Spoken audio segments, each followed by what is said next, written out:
tuloy-tuloy lang tayo, maglakas guys. Maganda hatak natin. Na po. So, ayan po guys. Hello po, magandang araw sa inyong lahat. Lalagyan po ng battery equalizer po yung aming BMW. Ayan po. So, antay-antayin po natin paano po ilalagay yun. Ito pa po guys. Ayan yung anak ko. Siya po maglalagay, tsaka yung aking partner. Ayan. So, ito na. Ayan po. Ayan po yung mga equipment na gagamitin po sa pagkabit ng battery equalizer. Ayan po sila guys. Ang ating BMW e-bike. Ayan. Ayan po guys. So, tingnan po natin para yung iba pa pong yung sa ating mga taga-subaybay.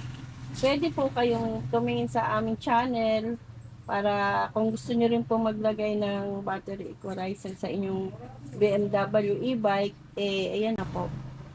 So, ayan po guys. So ayan si Daddy, tutulungan tayo magkabit.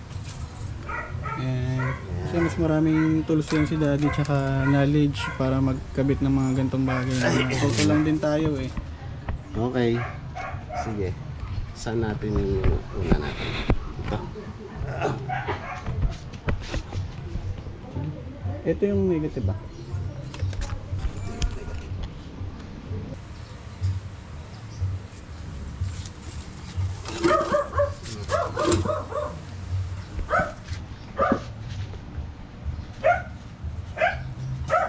Wala tayong crimping tools pero kaya na yan.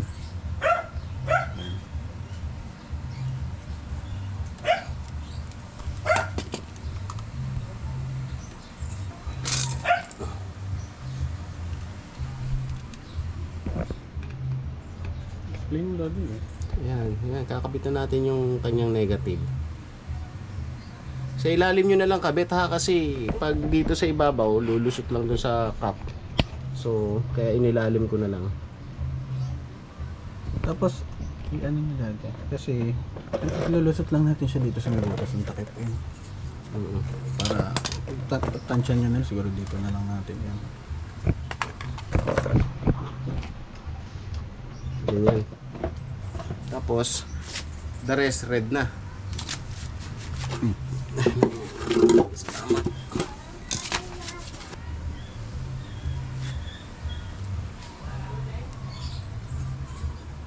Assembly muna natin lahat.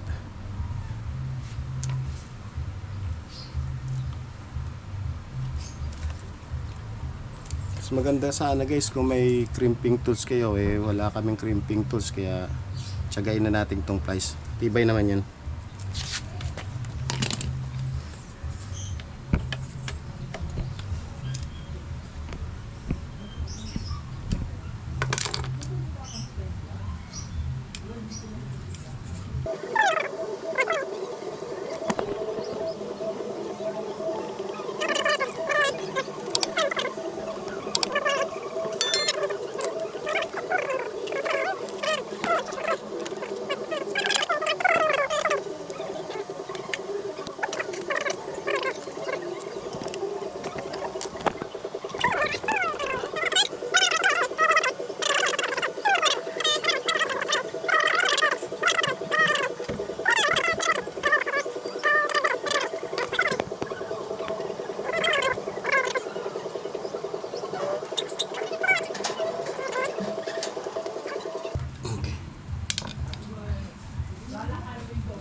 Okay, yan na.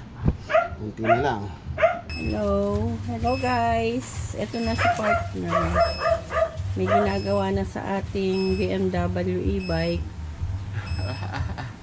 Ano yan? Ano yung ginagawa mo?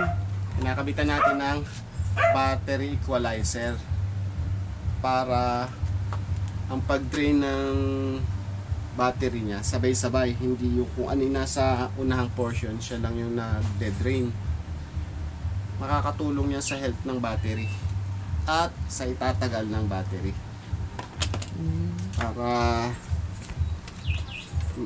balance ang pag-ano niya, pagde-drain.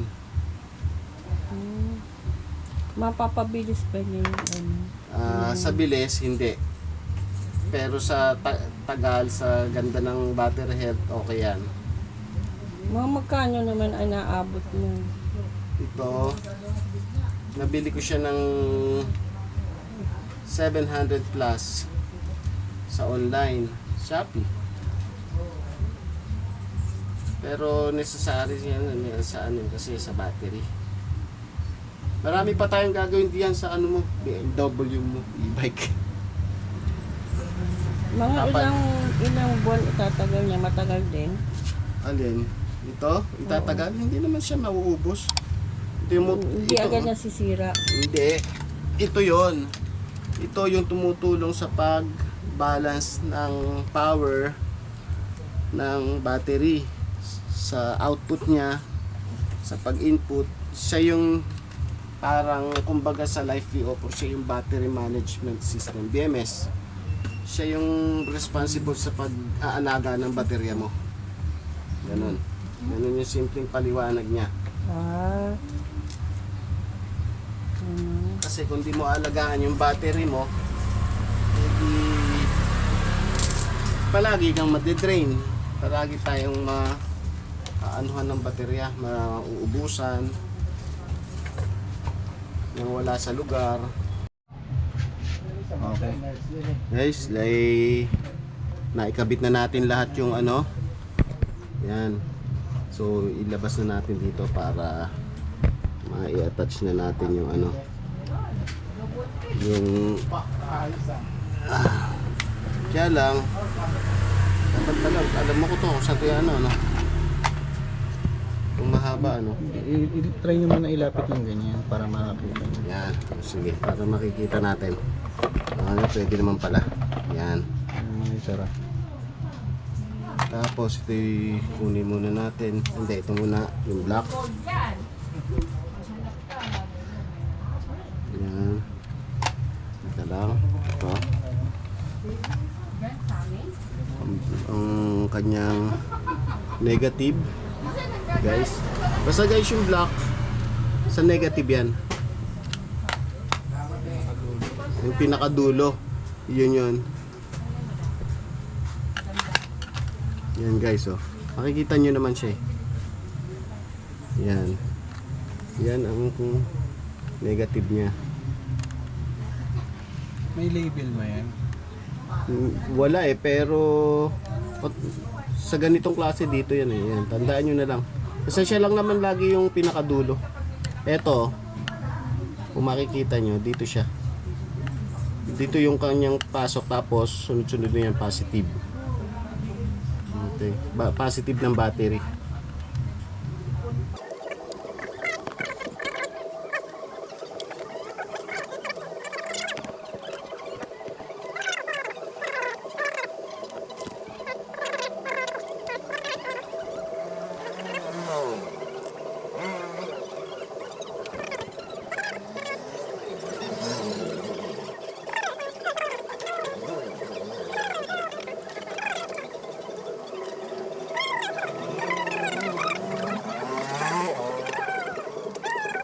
Okay guys, ayan, naikabit na natin, kompleto na. Kita nyo, may ilaw na. Okay, magkakamali guys ha. Negative sa dulo ng isa, tapos simulan niya sa ano, papunta dito hanggang maka 48 kayo. Okay, sara na natin.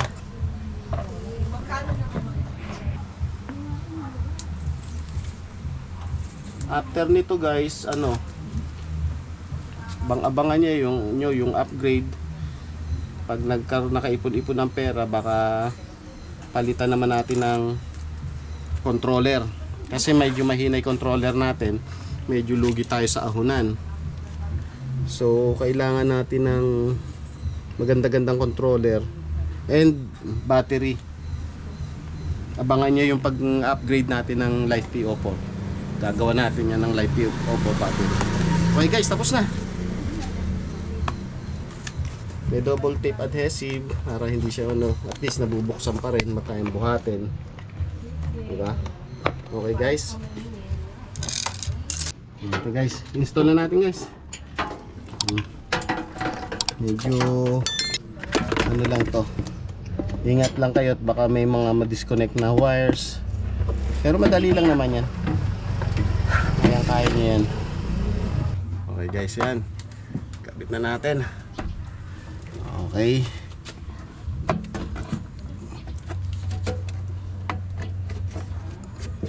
Ayan. Ayan. Ayan guys yung ating kinabit. So tetestingin natin kung maganda ang hatak niya. Alam ko sabi nila pag kinabitan ng battery equalizer magbabago din yung hatak niya eh. Kumbaga magiging maganda yung buga ng kuryente niya. So tatry natin.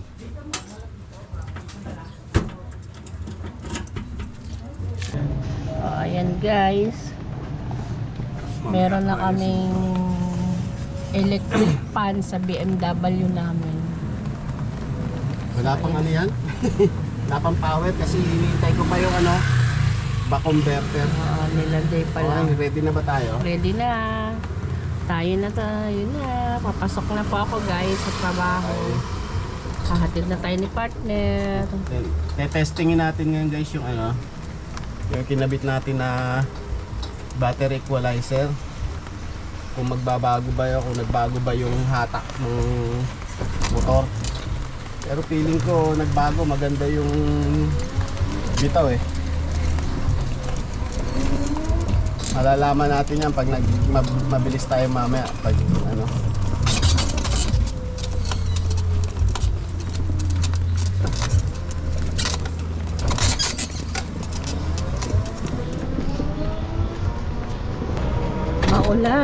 maulan ang panahon. Maulan ah. Maganda naman yung hatak niya. Oops! Hindi mo natantay na. Sabit lagi. Masyadong sakong-sako lang kasi yung Hindi ka pa naman nababasa, no? Hindi pa naman. Ganda ng ramdam ko yung bilis ng hatak, lakas ng hatak niya. Mula nang nilagay niyo yung ang tawag doon? Battery equalizer. Parang hindi siya kinakapos. So yan ang ating isa sa upgrade guys.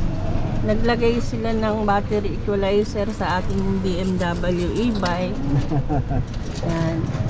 Kaya maganda ang takbo. Maganda ang hatak. Maganda ang hatak ng ating e-bike ngayon. Muna pa lang pero parang hindi siya kinakapos ng Kasi usually nararamdaman ko yung hatak ng motor eh. Kung siya kinakapos.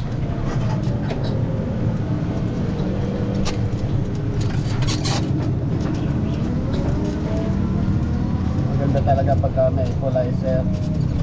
Next na project niyo Tayo nyo guys yung next project natin yung paglalagay ng pag-upgrade ng controller. Papalitan natin yung ating controller. Isa-isa lang, medyo may nakalaban.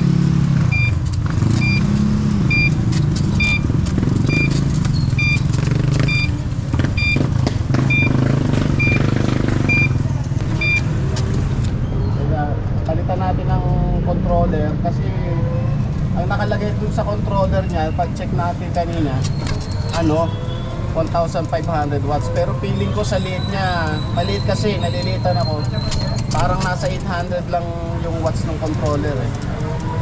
So papalitan natin ng true rated na siguro mga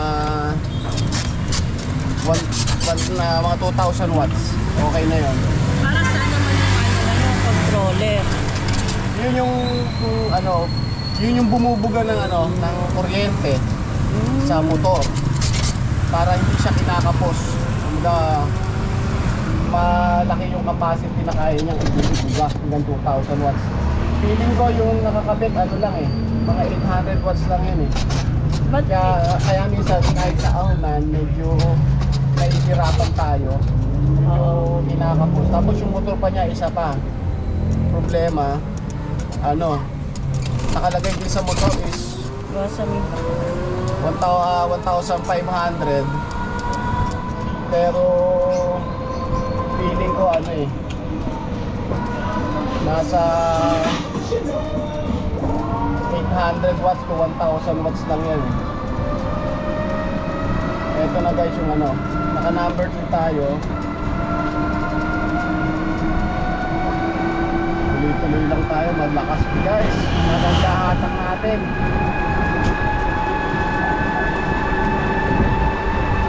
naka number 3 yan. Oo, 34 ano na tayo. Magte-35 km/h tayo eh. Kita mo yung trike na nakasunod sa atin kanina, parang init na iwan.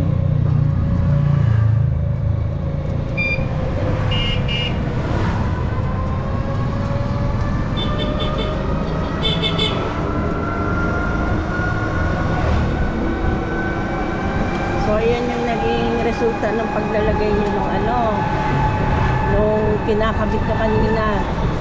Oo. Medyo bumilis sa Kapit. hirap. Tapos na kami. Tingin-tingin sa daan. Kabisado ko na yun eh, masyado siyang mali para magpinaw. Maganda yung ano natin. Maganda yung pagkakakabit guys, ang bilis. Mabilis siya, gusto ko siyang matesting sa ahon. Pero syempre hindi pa naman ganun kabilis yung ahon nito eh.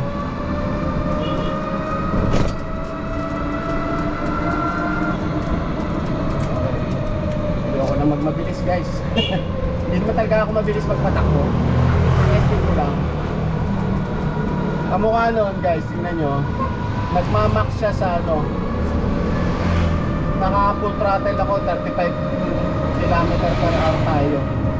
Pero kung at least nasa 2,500 yung motor natin, mas mabilis pa dun eh. Pero sabi ko nga, hindi naman ako nag-aabot sa bilis. Tinesting ko lang. Ang habol ko, kaya ako gusto mag-upgrade sa mas mataas na battery at motor, pati controller. Kasi may mga lugar tayong dalawa na gustong puntahan. Eh mga most nitong pataas. So kailangan ko yung power pagpataas siya. So sa speed hindi ko naman ano, hindi naman ako speed addict eh. Tinesting ko lang ngayon. Gusto ko lang talaga malakas yung ano, malaglag. Gusto ko lang talaga malakas yung motor sa ahonan. Dali lang guys ha. Nalaglag yung cord niya. Ano to eh, wire ng ano yun? Electric fan. Wire ng fan. Hindi ko pa nakikakabit kasi wala pa yung back converter natin, yung step down.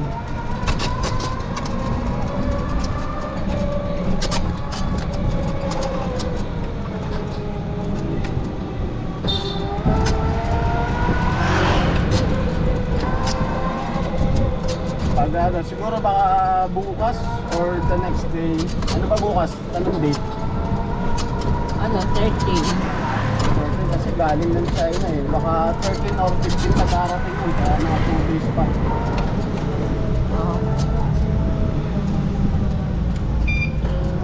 So, ayun guys, narinig na natin lahat yan kay partner.